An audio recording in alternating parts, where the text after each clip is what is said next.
पण जेव्हा मी डॉक्टरांकडे गेल्यानंतर मी सोनोग्राफी केली आणि सोनोग्राफी केल्यावर डॉक्टर मला सोनोग्राफीचे म्हणाले की आता तुम्हाला यावेळेला ऑपरेशन करायची काही गरज नाही आहे, तुमचं बऱ्यापैकी सगळं नॉर्मल झालेलं आहे. आणि मग रुमॅटॉलॉजिस्टला दाखवलं, तिनेही सांगितलं. ती म्हणाली अगं जर हे रिपोर्ट्स म्हणजे तुला माझ्या सांगण्याने ऑपरेशन केलं असतं आणि हे रिपोर्ट बघितले असतं मला मारलं असतंस तू, एकदम चमत्कारच झालाय. त्याच्यानंतर युरोलॉजिस्टकडे गेल्यानंतरही त्यांनी पण मला तेच सांगितलं की अरे इट्स मिरॅकल, कसं झालं. मग आता मी हे त्यांना सांगू शकत नाही ना काय मिरॅकल झालं ते. अमृता घाग.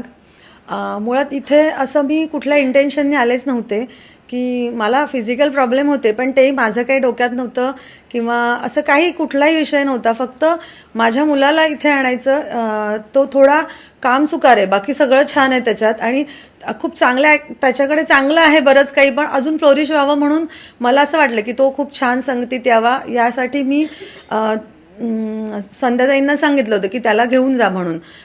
पण ज्या दिवशी आम्ही येणार होतो, पहिल्यांदा त्याला आणायचं होतं, त्या दिवशी तो म्हणजे तो तयारच नव्हता यायला आणि तो तयार नव्हता. आणि मग म्हटलं ह्यांची गाडी पण फुल होती, मग आम्ही कसं येणार. म्हणून मी म्हटलं काहीही केलं तुला इथे जायचंच आहे, म्हणून मी तयार झाले.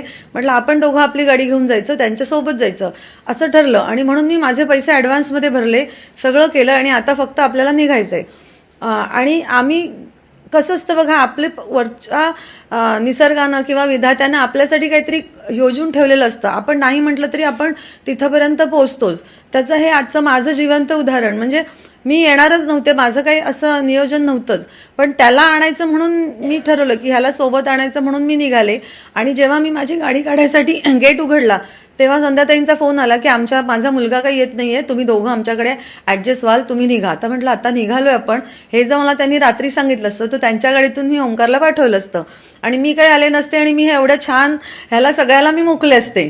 पण अशी विधात्याची आणि स्वामींची इच्छा होती की मी हे सगळं अनुभवावं आणि माझ्यात खूप चांगले बदल व्हावेत. आणि मग मी आले आणि असं झालं की आम्ही दोघं पहिल्या सेशनला आलो आणि दुसऱ्या सेशनपासून तो यायला तयार नाही. की म्हणजे त्याचं वय अगदी म्हणजे तसं काय तो विशीतलाच आहे, म्हणजे त्याला अजून हे काय हे होत नाहीये, पण तो तयार नाहीये. मग म्हटलं ठीक आहे, नको आपण फोर्स करूया, जेव्हा केव्हा त्याचा योग येईल तेव्हा तो येईल. आणि मी इथे यायला लागले. मग जेव्हा मी पहिल्या वेळेला आलो होतो तेव्हा मी असंच आपले प्रॉब्लेम्स म्हणजे मी सहज म्हटलं की माझं असंच झालंय. आपण म्हणतो ना की आपले जे सगळे प्रॉब्लेम, माझं बेसिकली एका डॉक्टरांच्या चुकीमुळे झालं आणि पुढे पुढे सगळं लागलं. पण मला माहिती आहे ते माझे भोग आहेत म्हणून मला सगळं सहन करावं लागलं. पण त्यातूनही नेहमी असा काही पॉझिटिव्ह गोष्टी घडतात की मला एक इथे मेडिटेशन आणि मला एकाने औषधही दिलं की आयुर्वेदिक औषध, या दोन्हीचा एवढा माझ्यावरती इम्पॅक्ट झाला की माझे रिपोर्ट्स एकदम चांगले आले. म्हणजे आपण खूपदा जादू होणे, मिरॅकल होणे ह्याची प्रचिती, म्हणजे जेव्हा मला मे महिन्यामध्ये सांगितलं होतं की माझी किडनीची साईज छोटी झाली एक, म्हणजे ऑलरेडी सगळं युरेटरी सिस्टीमवरच माझे ऑपरेशन झाल्यामुळे त्या आघात सहन करून करून ती लहान झाली एकदम. आणि त्यामुळे मग मी मागच्या वेळेला इथे आम्ही बसलो होतो आणि मला तशी काही कल्पनाही नव्हती काय इथे असेल याची, फार काही आमची एवढी चर्चा नव्हती झालेली.